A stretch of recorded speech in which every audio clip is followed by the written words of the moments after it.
देखिए अपना कल चल रहा था, कौन सा दोहा चल रहा था, बिहारी जी का जो नंबर था 21वें नंबर का दोहा चल रहा था। इससे पहले मैंने आपको 5 दोहे पढ़ा दिए थे। जो कल दोहे पढ़ाए थे उनमें किसी को कोई दिक्कत हो तो मुझे बता दो। नहीं, किसी को कोई दिक्कत किसी दोहे में? कुछ नहीं है भाई, जो आए नहीं वो तो खैर कोई बात नहीं, लेकिन जो आए हैं उनको कोई दिक्कत हो तो देखिए, आपने बातचीत चल रही थी कि बिहारी जी रीतिकाल के रीति सिद्ध कवि, काव्यधारा की कवि हैं। और जैसे मैंने कल उनका जन्म परिचय, उनका बाल्यकाल और उनका किन किन राजाओं के आश्रय में उनको आश्रय प्राप्त था, सारी चीज़ें आपके सामने बताई थी मैंने। तो अंत में वो कहाँ दिखाए हैं? जयपुर के राजा सवाई जयसिंह के दरबार में रहे और वहीं रहते हुए फिर उन्होंने अपनी बिहारी सतसई जो काव्य रचना है उनकी, जिसमें 719 दोहे दिखाए जाते हैं और वो उसमें संग्रहित किए गए हैं, जिसमें क्या है, श्रृंगार, भक्ति और नीति, 3। क्योंकि बिहारी को भक्ति, नीति, श्रृंगार का प्रमुख कवि माना जाता है, तो ये सारे के सारे दोहे उनकी बिहारी सतसई में लिखे गए हैं। तो देखिए, कल मैंने जो अंतिम दोहा पढ़ा था उस दोहे को मैं आपको थोड़ा सा रिपीट कर देता हूँ। समझ आ गया था लास्ट में? दोहा कौन सा था जिसको मैंने अकबर और औरंगजेब के माध्यम से समझाने का प्रयास किया था आपको, जिसमें क्या दिया था? स्वार्थ सुकृत ने श्रम वृथा देख विहंग विचार, बाज पराए पान पर तू पक्षिन ने मार। इसका मतलब क्या है कि जो बिहारी जी हैं वो सवाई जयसिंह के दरबार में रहते हैं। सवाई जयसिंह कौन है? हिंदू है, ठीक है। इधर मैंने आपको बताया था कि औरंगजेब और सवाई जयसिंह की दोस्ती थी, आना जाना होता रहता था इनका। लेकिन दूसरा जो हिंदू राजा है वो कौन दिखाया था? शिवाजी। शिवाजी, जयसिंह के साथ शिवाजी का वर्णन दिया है। तो औरंगजेब ने अपना स्वार्थ साधने के लिए जयसिंह से कहा कि शिवाजी पर आक्रमण कर दो। आक्रमण तो कर देता जयसिंह, लेकिन उसका फायदा किसको मिलता? औरंगजेब को। ठीक उसी प्रकार दूसरा उदाहरण मैंने आपको दिया था, किसका? जो अकबर था, अकबर ने किसको भेजा था? मानसिंह को। किसके पास? महाराणा प्रताप के पास युद्ध करने के लिए। तो उसका फायदा किसको मिलता? अकबर को। इसीलिए जो अकबर मुगल शासक है उनको बाज के रूप में दिखाया है, और जो जयसिंह और जो शिवाजी और एक मानसिंह, इनको पक्षी के रूप में दिखाया है। तो क्या दिया है देखिए, क्या कहता है बिहारी? स्वारथ सुकृत ने,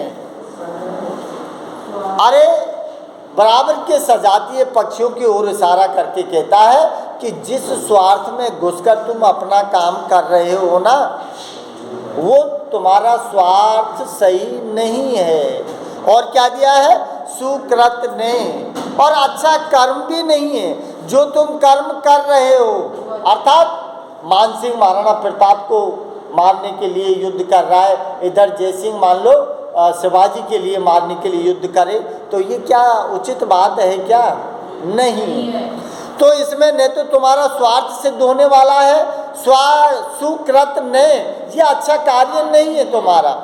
श्रम वृथा, तुम जो परिश्रम करोगे वो बेकार जाएगा। क्या दिया है? देख विहंग विचार। विहंग, विहंग का मतलब पक्षी। अब पक्षी किसको संबोधित किया है? सवाई जयसिंह को, मानसिंह को, कि हे पक्षी, कि तू विचार करके देख ले कि इसमें तेरा कोई स्वार्थ सिद्ध हो रहा है या नहीं हो रहा है। नीचे क्या दिया है? बाजू, बाज। अब बाज कौन है? अकबर। बाज का मतलब है कि बाज जो होता है ना, उससे सारे पक्षी डरते हैं। क्योंकि बाज अपने पंजों में शिकार बना लेता है छोटे मोटे पक्षियों को। तो बड़ा मुगल शासक है अकबर, और तो अकबर क्या कर दिखाया है, बाज, और क्या दिया, पराए पान। पराए का मतलब है दूसरे, पान मीन्स है हाथ। अरे बाज पराए पान पर, कि जो बाज पक्षी है, जो अकबर है ना, उसके हाथ में तुम मत पड़ो, उसके हाथ की कठपुतली मत बनो। क्या दिया है, तू पक्षिन्ने मार, तू, तेरे जो सजातीय पक्षी है ना, तू भी हिंदू है और उधर वो भी हिंदू है, तो कम से कम अपनी जातीय जो पक्षी है ना, सजातीय, इनको मत मार, क्योंकि इसमें तेरा कोई स्वार्थ सिद्ध नहीं होने वाला है और तेरा परिश्रम है ना वो भी बेकार जाएगा। इसलिए उन्होंने अपने तरीके से उसको समझाया है। अब देखिए अगला फिर नीति की बात बताई है उन्होंने। अब जो लिखे हैं दोहे, वो क्या है, नीति। अब दोहे दिए हैं आपके, तो नीति में क्या दिया है, अब 22वां देख लो कि नल की और नल नीर की, क्या दिया है, नल और नल नीर दिया है, नल नीर और नल नीर और नल। इसका मतलब क्या है, नल मानी क्या है, आदमी, पुरुष, और नल नीर का मतलब है नल, जो टंकी में लगा होता है, जो टंकी में लगा होता है। नीर माने पानी भी होता है, ठीक है, जो पानी की टंकी से पानी आता है, नल से, उसकी ओर इशारा किया है। तो ये नीति वाली बात बताई है उन्होंने। क्यों बताई है, क्योंकि जो आदमी जितना नीचे होके चलेगा वो उतना ही उसको सम्मान मिलेगा, और जो ऊंट की तरह मोड़े ऊपर कर चलेगो ना, तो खे तो ठोकर खाएगो, और खे बाकी 32 टूटेंगे, हैं भाई, ठोकर खाएगा गिरेगा तो 32 भी टूटेंगे। इसका मतलब कि जो आदमी ऊपर मुंह करके चलेगा उसको कोई भी सम्मान इज्जत नहीं देगा, और जो आदमी जितनी विनम्रता नम्रता के साथ झुकेगा उतना ही उसको सम्मान मिलेगा। वही चीज को उन्होंने किसके माध्यम से समझाया है, नल नीर।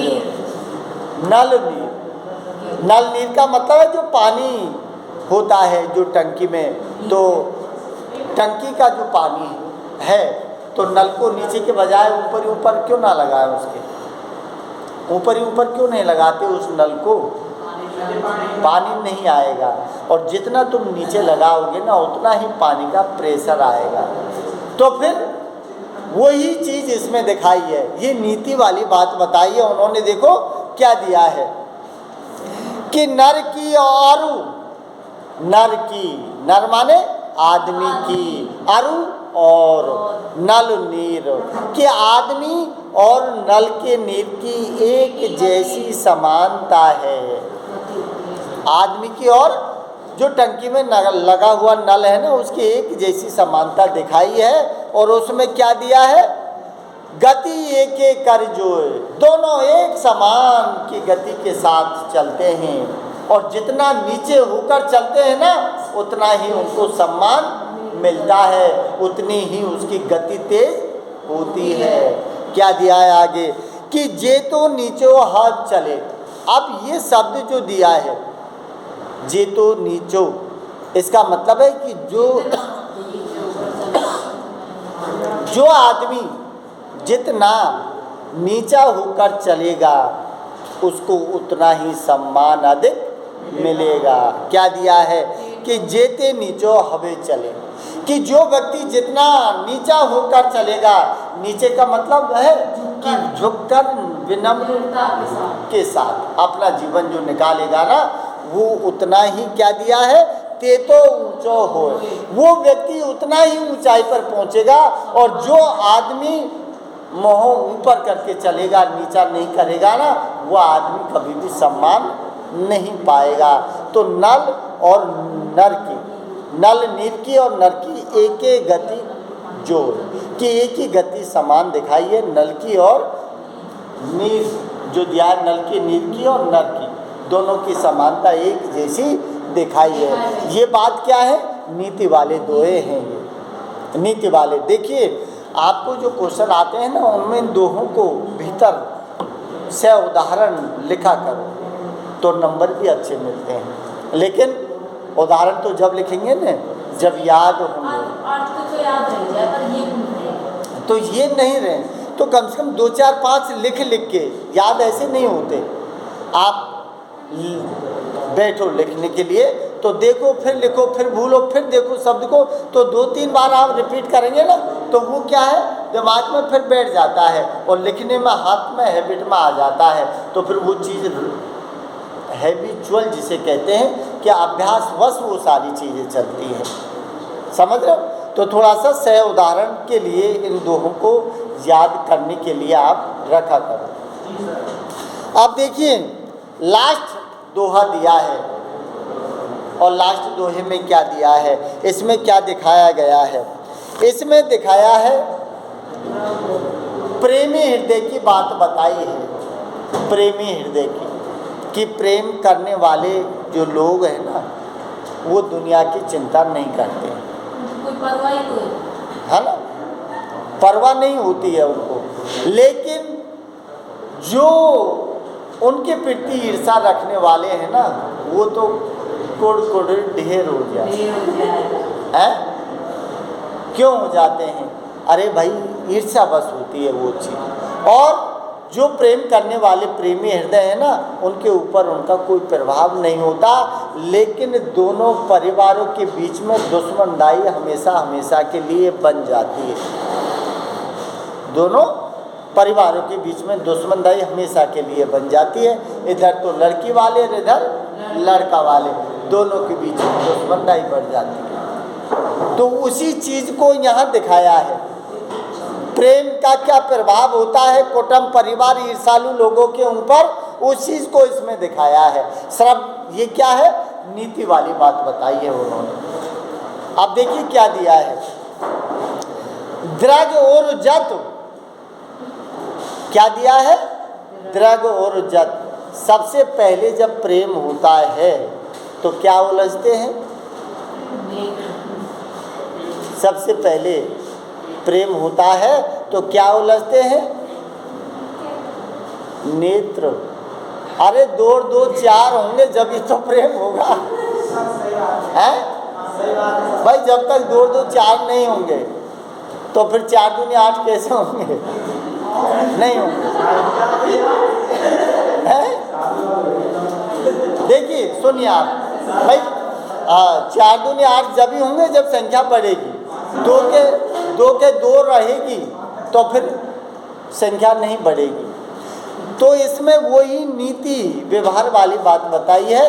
और प्रेमी हृदयों का जो प्रभाव है उनका समाज और घर परिवार के ऊपर क्या प्रतिक्रिया होती है उस चीज़ को इसमें दिखाया है। तो देखिए अपन अपनी मन से कुछ नहीं बोल रहे, जो इसमें लिखा है उसकी अपन बात कर रहे हैं। तो देखिए क्या दिया है, द्रग और जत कि पहले नायक नायिका दोनों मिलते हैं और मिलने से में क्या होता है, द्रग और जत कि पहले दोनों की आंखें मिलती हैं और आंखें मिलने पर दोनों की आंखें उलझ जाती हैं। समझ रहे हो आप कि द्रग और जत, और जत का मतलब होता है उलझना, कि दोनों को आंखें उलझ जाती है। उसका प्रभाव क्या पड़ता है? उसके बाद टूटत कुटुंब। जब इधर तो लड़की वाले घर वालों को पता लग गया और इधर लड़के वालों को पता लग गया तो क्या हो जाता है, टूटत कुटुंब। दोनों परिवार टूट जाते हैं और मारामारी को सौदा हो जाए है। क्या तो छोरा मारो नहीं छोरी मारो है। या फिर देखिए बात ये नहीं, बात कुछ भी हो सकती है, ये परिस्थिति के अनुसार सारी चीज़ें होती हैं। तो टूटत कुटुंब कि दोनों प्रेमी हृदय तो जुड़ते हैं, दोनों की आंखें उलझती हैं, लेकिन उलझने के साथ साथ ही क्या होता है, उनका परिवार टूट जाता है। क्या दिया है, जुरत चतुर चित प्रीत। और उस जुरत, जुरत का मतलब होता है जुड़ना। जुड़ना, क्या दिया है? जुरत चतुर चित। प्रीति, चित, चित माने मन मन, और प्रीति माने प्रेम, कि दोनों का प्रेम का जो मन है ना वो जुड़ जाता है।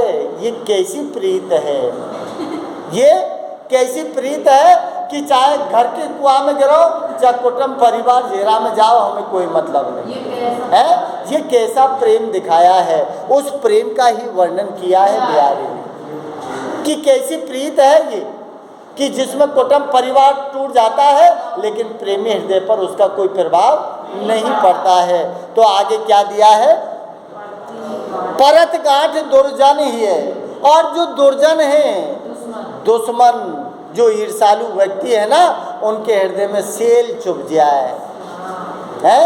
उनके हृदय में क्या होता है? सेल चुभ जाता है। क्या दिया? परत गांठ, गांठ पड़ जाती है। किसकी? दुश्मनदाई की। गांठ किसकी पड़ती है? दुश्मनदाई की। कि परत गांठ दुर्जन ही है, कि जो ईर्षालु व्यक्ति होते हैं ना, उनके हृदय में दुश्मनदाई की गांठ पड़ जाती है और हमेशा हमेशा के लिए दुश्मन बन जाते हैं। और क्या दिया है? दई नई है रीत। लेकिन भगवान तूने ये कैसी नई रीत बना दी, इस प्रेम को क्यों बना दिया? कम से कम नहीं बनाता तो ये कुटुंब परिवार, ये अंदर की जो गांठ है ना दुश्मनदाई की, ये तो नहीं पड़ती। लेकिन ये किसके ऊपर दिया है? जो प्रेमी हृदय हैं, जो सिर्फ प्रेम को अपना महत्व देते हैं। घर परिवार समाज क्या होगा उनका, उनको कोई लेना देना नहीं होता है। इसी से संबंधित मैंने एक बताया था आपको। क्या बताया था? जो पढ़ा था मैंने, ये बिहारी पढ़ा था, उस समय भी एक श्रृंगार का दोहा आया था, जो कौन सा था? कहत नटत रीजत खिजत, मिलत खिलत लजियात, भरे भवन में ही करत, नैनन ही सो बात। कि आंखें आंखों में इशारा करते हैं। नायक नायिका दोनों एक ही भरा हुआ भवन है जिसमें बैठे हुए हैं। अब बोल नहीं सकते, बातचीत नहीं कर सकते, लेकिन आँख ही आँखों के इशारे में वो समझ जाते हैं। कहत नटत, कि नायक नायिका से कहता है आँखों ही आँखों में, और फिर वो नट जाती है। तो क्या होता है? खिजत, तो गुस्सा आता है उसको, नायक को नायिका के ऊपर, खिजत। फिर रीजत, लेकिन रीजत का मतलब होता है प्रसन्न होना, लेकिन प्रसन्न भी होता है। फिर खिलत, दोनों मिलते हैं, फिर खिल जाते हैं दोनों आपस में, फिर मिल जाते हैं। तो भरे भवन में, भरे भवन का मतलब है कि भरे हुए भवन के बीच करत नैनन ही सो बात, कि नैनी नैनों में अपनी सारी राम प्रेम की कहानी है ना, उसको पढ़ लेते हैं और समझ लेते हैं। ये प्रेमी हृदय का प्रभाव उन्होंने दिखाया है। समझ आया? ये था आपका। तो देखिए, अब सुनिए।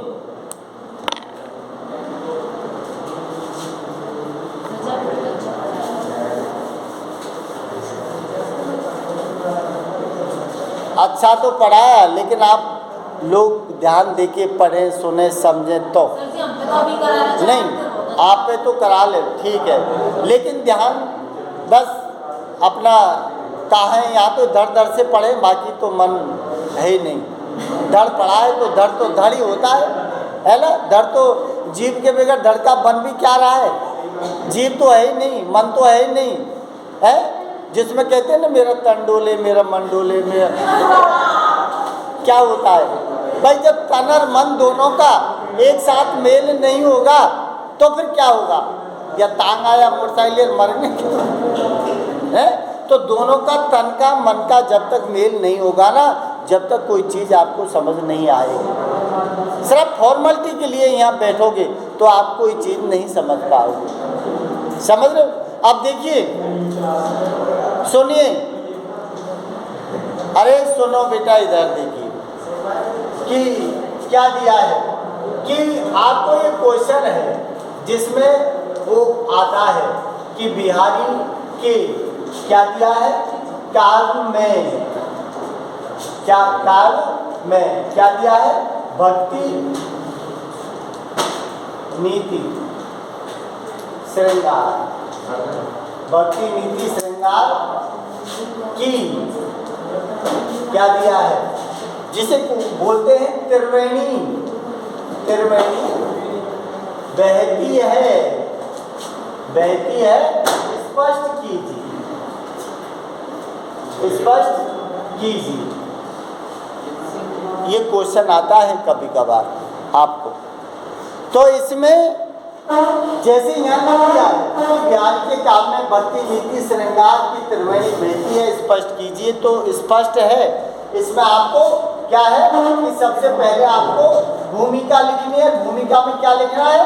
बिहारी के विषय में आपको लिखना है 4-5 लाइन। उसके बाद में आपको पॉइंट जमाना है, और ये पॉइंट कौन से हैं? भक्ति नीति और श्रृंगार, तीनों को ही जमाना है। कोई सा भी जमा लो, जमाने तीनों ही हैं, और इसी से आपका 15 नंबर का क्वेश्चन बनता है। तो 15 नंबर का क्वेश्चन है, तो सबसे पहले आप कोई भी जिसमें दिया है कि आप भक्ति, लेकिन अब यह है कि भक्ति जो है बिहारी ने, जैसे कल आपने दोहा पढ़ा था ना, जिसमें क्या दिया था? मन के ऊपर दिया था कि मन काचे नाचे वृथा, साचे राचे राम। कल पढ़ा था ये दोहा। इसका मतलब कि मन की चंचलता की ओर इशारा किया था बिहारी ने। जैसे कबीर ने बात बताई थी कि मन जब तक तुम्हारे कंट्रोल नहीं होगा ना, जब तक तुम सफल नहीं हो सकते। और जितने भी सामाजिक जो अंधविश्वास हैं, जो रूढ़ी हैं, जो परंपरा है, जो ढोंग है, जो पाखंड है, जिनमें क्या दिया था कि जप माला छापा तिलक सरे न एको काज, काचे, कल ही तो पढ़ा था ये, जप माला छापा तिलक सरे न एको काज। तो ये सारी की सारी जो चीज़ें हैं ना, इनसे कोई चीज़ हासिल नहीं होने वाली है जब तक हम मन को पवित्र शुद्ध करके भगवान का भजन स्मरण नहीं करेंगे। सिर्फ दिखाने के लिए हाथ में माला ली और दिखाने के लिए तिलक लगाया, तो उससे कोई भी काम आपका सिद्ध नहीं होने वाला है। ये क्या था? ये भक्ति से संबंधित चीज़ें दिखाई थी। और जब मैंने आपको शुरुआत में पढ़ाया था, तो मैंने भक्ति का, देखिए भक्ति, अब भक्ति यहाँ शब्द भक्ति आया है, तो भक्ति का मतलब है कि ईश्वर। अब ईश्वर की किस प्रकार की भक्ति के विषय में उन्होंने लिखा है, उस चीज़ की विषय में आपको लिखना है। और भक्ति से संबंधित एक आध दोहे इसमें लिख देते हैं। तो पहली भक्ति बिहारी जी ने कौन सा दोहा लिखा था शुरुआत में ही, जिसमें लिखा था कि मेरी भव बाधा,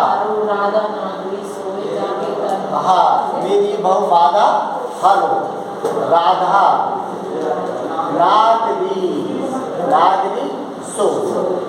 क्या दिया है कि जातन, जातन की झाई, झाई परे। क्या दिया है? श्याम हरित क्या है? धुति हो। ये पहला दोहा था इसका बिहारी का।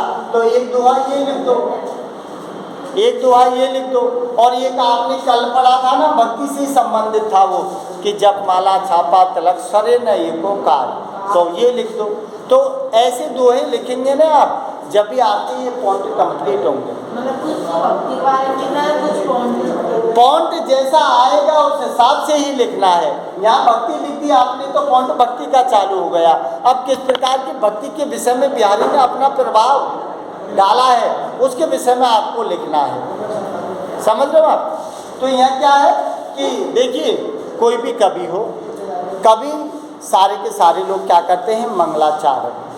मंगलाचारण का मतलब है कि अपने काव्य को रचने से पूर्व भगवान की प्रार्थना आराधना करते हैं। तो सबसे पहले भक्ति में उन्होंने, बिहारी जी ने किसको याद किया है? राधा को। अरे कोई तो करता है आदमी इनको, और इसने कौन याद करिए? राधा। अब इसने क्यों करी है? इसने एक बड़ी चतुराई से काम लिए है, अपने दिमाग से काम लिया है। बिहारी ने क्यों लिया है? क्योंकि सरकार ही इनके पीछे चलती है। इनकी कहानियों हाँ भाई देखिए, जैसे उदाहरण देता हूँ मैं आपको कि चाहे कोई कितना भी बड़ा ऑफिसर हो, आप कोई काम है, चाहे वो एसपी है चाहे कलेक्टर है, समझ लो, उसके पास आप सीधे जाओगे और आप कहेंगे सर ये काम कर दो, मना कर। तो पहली बात तो आपको एंट्री नहीं है घुसने की। दूसरी बात, चले भी गए, बोला नहीं नहीं यार मुझे टाइम नहीं, अभी बाद में देखेंगे, करें नहीं करें वो भी कोई गारंटी नहीं। लेकिन उसी काम को आपको अगर उसकी घरवाली के थ्रू अगर उससे बोला जाए तो आप फिर ट्राई क्या करोगे, यार बोले इसकी ससुराल कहाँ है, तो वहाँ जाके मिलोगे, वो उनकी बेटी को फ़ोन करेंगे, आप उसकी घरवाली के पास पहुँच गए कि मैडम ये बात है ये, तो तुरंत फ़ोन, बोला हाँ सुन रहा हो, बोलिया काम कर दीजिए छोरा है। तो अल्लाह जो आदमी 15 दिन बाद काम करने वाला था वो अभी हो गया। तो यही उक्ति, यही दिमाग बिहारी ने काम लिया है कि उसने कृष्ण को नहीं मनाया, कृष्ण की ढोक रमाई नहीं दी उसने किसकी दी है, राधा की। वो जानता है कि राधा से सबसे ज़्यादा प्रेम करता है कृष्ण, तो फिर जाएगा कहाँ, राधा को जो कहेगी ना वो कृष्ण को मानना पड़ेगा, इसलिए उसने राधा को ही अपना देह बनाया है। जिसने क्या किया है कि मेरी बहु बाधा हरो राधा नागरी सोए, कि हे राधा रानी कि संसार की जो मेरी पीड़ा है ना उस पीड़ा का आप हरण कर लो।